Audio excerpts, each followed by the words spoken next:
Samantala, nagpapatuloy ang pagtulong ng pamahalaan para sa mga kababayan nating naapektuhan ng mga nagdaang kalamidad. Isa na rito ang Department of Agriculture kung saan nakahanda na ang pinansyal na tulong na kanilang ibabahagi sa mga magsasaka at mangingisdang biktima ng mga bagyo sa bansa. Narito ang report.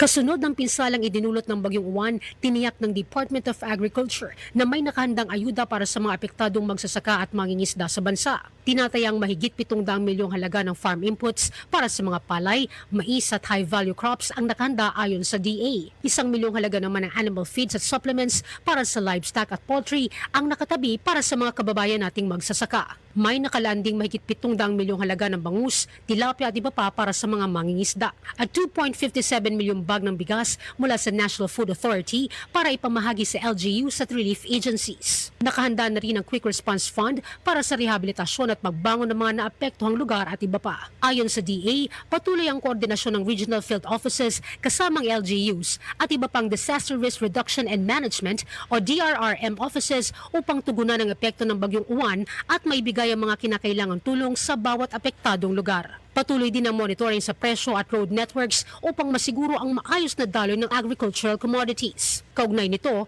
ipinatutupad na ang price ceiling sa mga agricultural products sa mga lugar na nasa ilalim ng state of calamity, alinsunod sa Republic Act 7581 o Price Act na nagbibigay proteksyon sa mga mamimili laban sa pagtaas ng presyo ng mga pangunahing pangangailangan sa panahon ng emergency at mga kalamidad. Nauna sa mga balitang totoo at laging bago, Zai Chua, Alauna sa Balita, Congress TV.